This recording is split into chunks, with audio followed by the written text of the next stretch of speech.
کے دونوں پیروں میں ہر چڑیے کے پاس 3 کنکریاں تھیں. کتنی؟ ایک چوٹ میں تھی اور 2 ان کے پیروں میں تھی. اور انہی چڑیوں کے ذریعے ابرہا اور اس کے لشکر کو اللہ تعالیٰ نے ہلاک اور برباد کر دیا تھا. جیسا کہ اللہ قرآن مجید میں ارشاد فرماتا ہے الم تری کیف فعل ربک باصحاب الفیل الم یجعل کیدہم فی تضلیل. تو جس سال یہ حادثہ پیش آیا ہے اسی سال یا اس کے 2 سال 3 مہینے بعد حضرت ابو بکر صدیق رضی اللہ تعالیٰ عنہ کی پیدائش ہے. بعض علماء کے قول کے مطابق حضرت ابو بکر صدیق رضی اللہ تعالیٰ عنہ اللہ کے رسول صلی اللہ علیہ وسلم کے ہم عمر تھے. اور بعض لوگ کہتے ہیں کہ آپ کے ہم عمر نہیں بلکہ آپ سے 2 سال 3 مہینے یا اسی کے قریب وہ چھوٹے تھے. تو حضرت ابو بکر صدیق کی پیدائش کس سال ہے؟ عام الفیل یا اس کے کچھ بعد ہے. زمانے جاہلیت میں حضرت ابو بکر صدیق رضی اللہ تعالیٰ عنہ کو عرب کے اندر ایک مقام حاصل تھا. قریش کے یہاں آپ کو امانت دار سمجھا جاتا تھا. اور بڑی خوبی آپ یہ دیکھیے، بڑی خوبی دیکھیے کہ میں صرف ایک چیز طرف اشارہ کر کے آگے بڑھتا ہوں. اللہ کے رسول صلی اللہ علیہ وسلم نے حضرت خدیجہ رضی اللہ تعالیٰ عنہ کے سے آ کر کے جب یہ بیان کیا کہ مجھے اپنی جان کا خطرہ ہے، وہ کب؟ آپ لوگوں نے بار بار سنا ہوگا جب آپ کے اوپر پہلی بار وحی نازل ہوئی تو حضرت خدیجہ نے کیا کہا تھا کہ نہیں اللہ تعالیٰ آپ کو ظاہر کیوں؟ کیا بیان کیا تھا؟ آپ کی 3 یا 4 صفتیں بیان کی تھی. پہلی صفت یہ ہے کہ آپ غریبوں اور یتیموں اور بیواؤں کے ماوا اور ملجا ہیں. جو لوگ بے روزگار ہیں آپ ان کی مدد کرتے ہیں، آپ مہمان نوازی کرتے ہیں، اور اللہ تبارک و تعالیٰ کی طرف سے نازل شدہ مصائب پر لوگوں کی آپ مدد کرتے ہیں. یہ آپ کی صفات کس نے بیان کی تھی؟ حضرت خدیجہ رضی اللہ تعالیٰ عنہ نے. معلوم یہ ہوا کہ اگرچہ وہ لوگ کفر کی حالت میں تھے لیکن یہ سمجھتے تھے کہ یہ کام نیکی کے ہیں، اور جو شخص یہ کام کرتا ہے اوپر والا اسے کبھی بھی. اور ساتھیوں یہ بڑی اہم چیز ہے، اسلام ہمیں اس کی دعوت دیتا ہے. اور یہ ایسی چیزیں ہیں کہ اگر ایک کافر بھی ان چیزوں کو اپنا لیتا ہے تو اللہ تبارک و تعالیٰ دنیا میں بھی اس کی روزی کے اندر برکت دیتا ہے اور اسے نیک نامی دیتا ہے. غریبوں کی مدد کرنا، مہمان نوازی کرنا، جو لوگ بے روزگار ہوں، مجبور ہوں، پریشان حال ہوں، ان کی روزی وغیرہ ان کی مدد کرنا. اور اللہ کی طرف سے جب کوئی مصیبت اور پریشانی نازل ہو، عام بلا عام مصیبت آ جائے تو اس پر لوگوں کی مدد کرنا. اسی لیے امام ابن تیمیہ رحمہ اللہ نے ایک جگہ بڑی بہترین بات کہی ہے کہ اگر حاکم مسلمان ہے، اگر حاکم مسلمان ہے اور وہ اپنی پبلک اور اپنی رعایا کے ساتھ انصاف سے کام لیتا ہے، مسلمان نہیں نعوذ باللہ، اگر حاکم مسلمان ہے لیکن اپنی پبلک کے لیے اچھا نہیں ہے، وہ ان کے اوپر ظلم کرتا ہے، زیادتی کرتا ہے، پریشان کرتا ہے، تو مسلمان ہونے کے باوجود بھی اللہ تعالیٰ اس حکومت کو باقی نہیں رکھتا، اس حکومت کو باقی نہیں رکھتا ہے. لیکن اگر حاکم کافر ہے، مشرک ہے، لیکن اللہ تعالیٰ کی مخلوق جو ہے وہ اپنی پبلک کے لیے اور اللہ کی مخلوق کے لیے انصاف سے کام لیتا ہے، ان کے ساتھ بھلائی سے کام لیتا ہے، ان کے لیے امن اور پریشانی کے جو سامان ہیں انہیں دور کر کے ان کے لیے امن کا سامان مہیا کرتا ہے، تو اللہ تبارک و تعالی اس کافر حکومت کو باقی رکھتا ہے. کیوں؟ اس لیے کہ نبی صلی اللہ علیہ وسلم کا فرمان ہے الخلق کلہم عیال اللہ، ساری کی ساری مخلوق اللہ تبارک و تعالی کی عیال ہے، اللہ کے گھر والے ہیں گویا کی. اور اللہ کے نزدیک سب سے زیادہ پسندیدہ وہ شخص ہے جو اللہ کی عیال کے لیے بہتر، اللہ کی عیال کے لیے بہتر ہو. تو جو شخص غریبوں، یتیموں، مسکینوں کی مدد کرے، بے روزگار حال، پریشان حال لوگوں کے کام آئے، اللہ تبارک و تعالی کی مخلوق پر جب کبھی مصیبت اور پریشانی آئے اس میں ان کا ساتھ دے، اس کے پاس جو لوگ آئیں ان کی عزت کرے، تو اللہ تبارک و تعالی ایسے لوگوں کو کبھی ضائع اور برباد نہیں کرتا. اور یہی صفات زمانے جاہلیت میں حضرت ابو بکر صدیق کی بھی تھی. اسی لیے اللہ کے رسول صلی اللہ علیہ وسلم سے ان کی دوستی بھی تھی. اس کے حضرت ابو بکر صدیق کی. چنانچہ حضرت ابو بکر صدیق رضی اللہ تعالیٰ عنہ، سیرت میں آپ لوگوں نے تاریخ واقعہ پڑھا ہوگا، میں اشارہ کرتے چلتا ہوں. جب ہجرت حبشہ کا ارادہ کیا انہوں نے اور برکے غماد تک 3 دن کے فاصلے پر پہنچ گئے تو ابن الدغنہ جو قبیلے قارہ کا رئیس تھا ان سے ملاقات ہوتی ہے اور وہ پوچھتا ہے کہ آپ کہاں جا رہے ہیں؟ کہا میں اللہ تعالیٰ کی وسیع زمین میں کہیں نکل جا رہا ہوں جہاں رہ کر کے اللہ تعالیٰ کی عبادت کر سکوں، نماز پڑھ سکوں، قرآن مجید کی تلاوت کر سکوں. اس لیے کہ مکہ کے لوگوں نے اس کام سے یا ان کاموں سے ہمیں روک دیا. تو ابن الدغنہ نے کیا کہا، تم جیسا شخص جو غریبوں کی مدد کرتا ہو، یتیموں بیواؤں کے کام آتا ہو، بے روزگار لوگوں کا سہارا بنتا ہو، مہمان نوازی کرتا ہو اور نوائب الحق حق کی طرف سے نازل شدہ مصائب کے اندر لوگوں کے کام آتا ہو، وہ نہ کسی شہر سے نکلتا ہے نہ نکالا جاتا ہے. یعنی بعینہ ہی وہی صفات جو نبی صلی اللہ علیہ وسلم کی تھی وہی صفات کس کے اندر پائی گئی؟ حضرت ابو بکر صدیق. اسی لیے حضرت ابو بکر صدیق رضی اللہ تعالیٰ عنہ نبی کریم صلی اللہ علیہ وسلم کے خصوصی دوستوں میں تھے اور زمانے جاہلیت میں انہوں نے شراب پینا بند کر دیا تھا. شراب نہیں پیتے. کیوں؟ حضرت عائشہ بیان فرماتی ہیں کہ ایک بار وہ ابھی زیادہ عمر نہیں کہاں جا رہے تھے، اس لیے کہ وہاں بھی ان کے یہاں تھا کہ جس طریقے سے ہمارے اور آپ کے یہاں اگر کوئی بچہ 9 10 11 12 سال کا ہے اگر سگریٹ پیے تو اسے لوگ کیا کہتے ہیں؟ چاہے خود ہی سگریٹ پیتا ہو انسان لیکن اسے روکے گا. اگر پان کھا رہا ہے تو اسے لوگ منع کرتے ہیں نہیں منع کرتے. یعنی گویا کہ یہ ایک چیز ہے نہیں سگریٹ پینا ہے، یہ ہے یہ ایک عمر کے پہنچ جانے کے بعد انسان یہ کام کرے، بچپن سے یہ کام نہیں کرنا چاہیے. ایسے ہی زمانے جاہلیت میں تھا کہ شراب پینا، شراب پیتے تھے، عام تھی، کوئی رکاوٹ نہیں تھی، نہ کوئی شریعت تھی وہاں پر کوئی ممانعت رہی ہو. لیکن لوگ کم عمر کے لوگوں کے لیے شراب پینا کیا سمجھتے تھے؟ عائد سمجھتے. جیسے آج ہمارے یہاں بچوں کے لیے سگریٹ پینا بہت بڑا عائد سمجھتے ہیں. بڑا اگر کہ سگریٹ پیتا ہے خود ہی کا سگریٹ نہ پیتا ہو لیکن بچے میں دیکھے گا تو کیا کہے گا، ارے یہ کیا کام کرتا ہے؟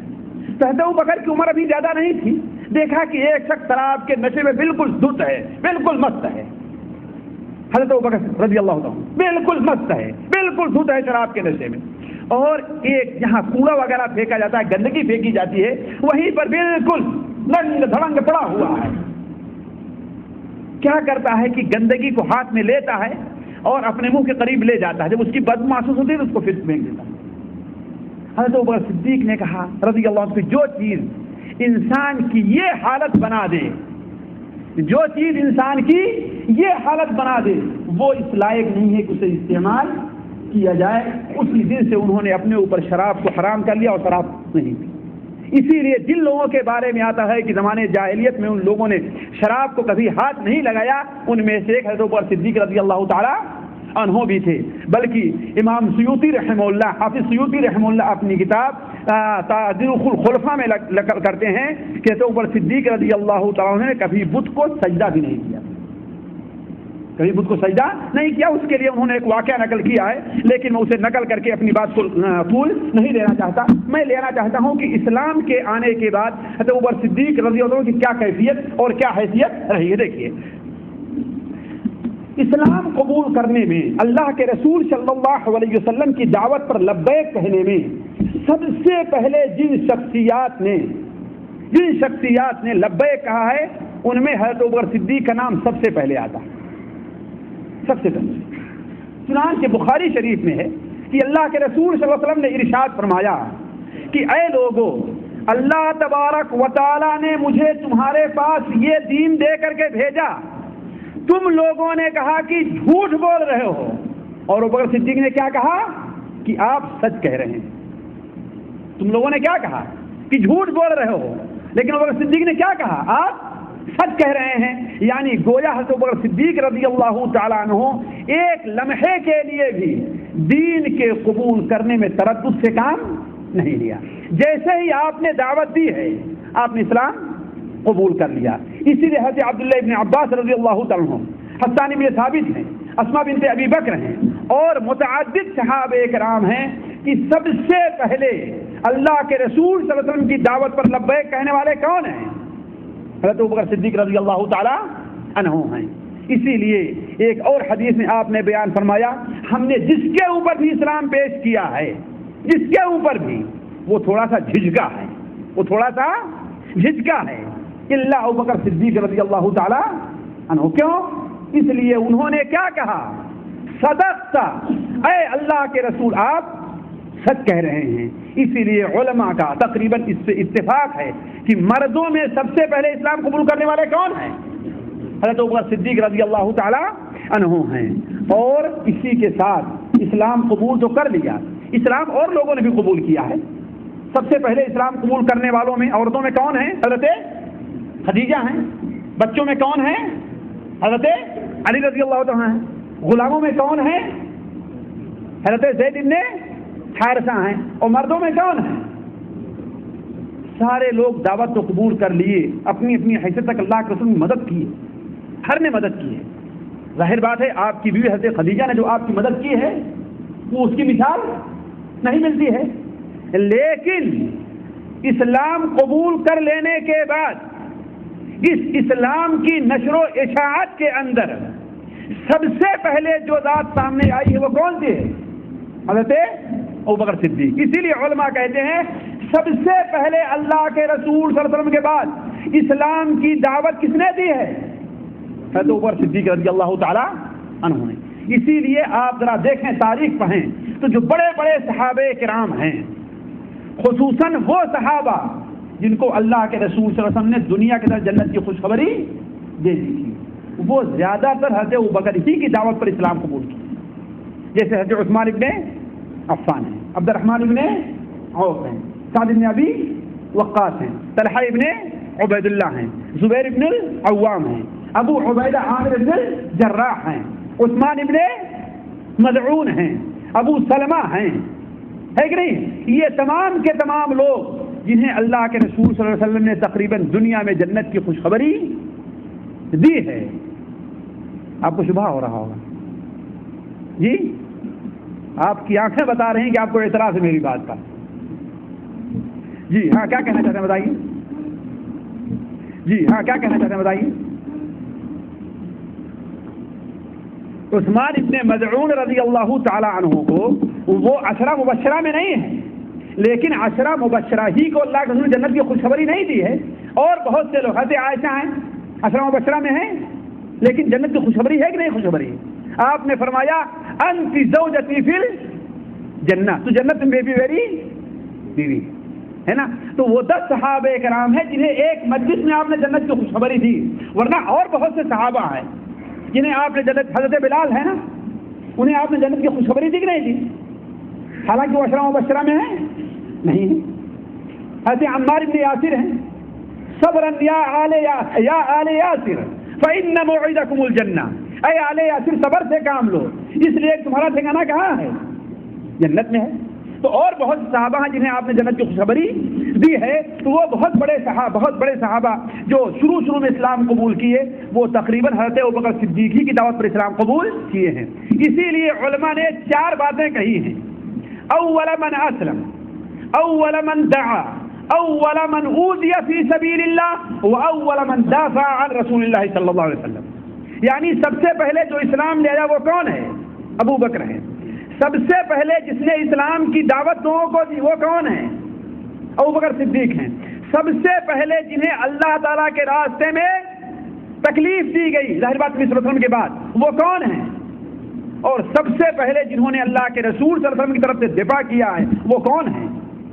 چنانچہ صحیح بخاری شریف اور متعدد کتب حدیث میں حضرت عبداللہ ابن عمرو سے لوگوں نے سوال کیا کہ یہ بتائیے کہ آپ کے دیکھتے دیکھتے اللہ کے رسول صلی اللہ علیہ وسلم پر سب سے مشکل وقت کون سا آیا؟ انہوں نے تفصیل لمبی حدیث بیان فرمائی. اسی حدیث کا ایک حصہ ہے کہ اللہ کے رسول صلی اللہ علیہ وسلم مسجد میں داخل ہوئے تو قریش کے بڑے بڑے لوگ، ابو جہل ہے، امیہ ہے، عتبہ ہے، عقبہ بن ابی معیط ہے، یہ سارے کے سارے لوگ آپ کے اوپر پل پڑے. کوئی آپ کا ہاتھ پکڑ رہا تھا، کوئی آپ کو ہاتھوں سے مار رہا تھا، نعوذ باللہ من ذالک، کوئی آپ کو پیر سے مار رہا تھا، اور ہر ایک بدبخت یہی کہہ رہا تھا، کیا تو ہی ہے جو ہمارے خداؤں کو برا کہتا ہے؟ تو ہی ہے جو ہمارے خداؤں کو گالیاں دیتا ہے؟ تو ہی ہے جو ہمارے خداؤں کو نہیں مانتا؟ آپ صلی اللہ علیہ وسلم کہتے تھے کہ ہاں، یہ تمہارے خدا کسی کام کے لائق نہیں ہے. حضرت عبداللہ ابن عمر بیان فرماتے ہیں کسی کی ہمت نہیں ہوئی اس جمگھٹے میں کود کر کے اللہ کے رسول صلی اللہ علیہ وسلم کی مدد کرے. صرف حضرت ابوبکر کو جب خبر ملتی ہے تو وہ بھاگ کر کے آتے ہیں، اپنے گھر سے روتے ہوئے آ رہے ہیں، اور اللہ کے رسول صلی اللہ علیہ وسلم پاس پہنچ کر کے کسی کا ہاتھ پکڑ کر کھینچ رہے ہیں، کسی کا پاؤں پکڑ کر کھینچ رہے ہیں، اور کہیں اے بدبختو اتقتلون رجلا، تم ایسے شخص کو قتل کر رہے ہو جس کا صرف یہ کہنا ہے کہ ایک خدا کے علاوہ کوئی دوسرا معبود نہیں ہے. دوسری روایات میں ہے کہ اس کا نتیجہ کیا نکلا کہ ان بدبختوں نے اللہ کے رسول صلی اللہ علیہ وسلم کو چھوڑ کر کے حضرت ابوبکر کے اوپر پل پڑے، اور اس قدر حضرت ابوبکر کو تکلیف دی، اس قدر مارا ہے کہ ان کا چہرہ ان کے جسم سے پہچانا نہیں جاتا تھا. تو سب سے پہلے جس شخص کو اسلام کے راستے میں تکلیف دی گئی وہ کون ہے؟ تو ابوبکر صدیق رضی اللہ تعالی عنہ ہیں. اور حضرت ابوبکر صدیق رضی اللہ تعالی عنہ ہی اللہ کے رسول صلی اللہ علیہ وسلم کا جس قدر ساتھ دیا ہے کسی اور نے نہیں دیا. مثال کے طور پر ہجرت کا معاملہ آیا تو آپ کے ساتھ کون تھا؟ اللہ کے رسول. بلکہ ایک دلچسپ بات ہے، حضرت عائشہ بیان فرماتی ہیں کہ اللہ کے رسول صلی اللہ علیہ وسلم ہمارے گھر اس وقت آئے کہ اس وقت ہمارے یہاں آپ آیا نہیں کرتے تھے، یعنی دوپہر کے بعد، اور آپ اپنے چہرے کو چھپائے ہوئے تھے. حضرت ابوبکر صدیق نے دیکھا، کہا کہ اس کا مطلب کوئی اہم معاملہ ضرور پیش آیا ہے. آپ گھر میں داخل ہوئے تو حضرت عائشہ فرماتی ہے میں تھی، میری بہن اسما تھی، اور حضرت ابوبکر تھے، تینوں تھے. آپ نے فرمایا اللہ کے رسول صلی اللہ علیہ وسلم نے کہ بچوں کو یہاں سے ہٹا دو. حضرت ابوبکر نے کہا کہ اے اللہ کے رسول صلی اللہ علیہ وسلم، ان لوگوں سے کوئی خطرہ نہیں ہے، ان لوگوں سے کوئی خوف نہیں ہے، اس لیے کہ ان میں سے ایک آپ کی بیوی ہیں، اس لیے کہ نکاح ہو چکا تھا، ہے کہ نہیں؟ اگر جو خود کی ابھی عائشہ سے نہیں ہوئی تھی، اور دوسری اسما میری بیٹی ہے، ان سے خطرہ نہیں ہے. آپ نے کیا فرمایا کہ اے ابو بکر، مجھے اللہ تبارک و تعالی نے ہجرت کی اجازت دے دی ہے، ہجرت کی اجازت دے دی ہے. تو حضرت ابو بکر نے کہا اے اللہ کے رسول صلی اللہ علیہ وسلم، لیکن ساتھ کی، اس لیے کہ آپ صلی اللہ علیہ وسلم سے ابو بکر اجازت چاہتے تھے کہ میں بھی ہجرت کروں، اس لیے دوسرے صحابہ کو آپ نے ہجرت کی اجازت دے دی تھی. حضرت عمر ہجرت کر گئے، حضرت عثمان ہجرت کر گئے، حضرت عبد السلمہ ہجرت کر گئے، اور بہت صحابہ کرام ہجرت کر کے مدینہ منورہ چلے آئے تھے. لیکن آپ صلی اللہ علیہ وسلم اور آپ کے خاندان والے یا وہ کمزور مسلمان جن کو ان کے اہل و عیال نے زبردستی روک لیا تھا وہی رہ گئے تھے. تو حضرت ابو بکر جب چاہتے تھے اجازت تو آپ کیا کہتے تھے کہ ٹھہر جاؤ، ہو سکتا ہے اللہ تعالیٰ مجھے بھی ہجرت کی اجازت دے دے. تو آ کر کے جب آپ نے یہ خوشخبری سنائی آپ صلی اللہ علیہ وسلم نے کہ اے ابو بکر مجھے ہجرت کی اجازت مل گئی ہے، تو حضرت ابو بکر نے کہا اے اللہ کے رسول صلی اللہ علیہ وسلم الصحبہ یا رسول اللہ، اے اللہ کے رسول ساتھ کا. آپ نے فرمایا ہاں، تمہیں اللہ تبارک و تعالی نے میرے ساتھ چلنے کی اجازت دے دی ہے. حضرت عائشہ بیان فرماتی ہیں کہ خوشی سے حضرت ابوبکر صدیق کی آنکھوں سے آنسو گر گئے. کہا وہ پہلی بار ہم نے دیکھا ہے کوئی آدمی خوشی سے بھی رو دیتا. بچی تھی، ابھی بچی تھی.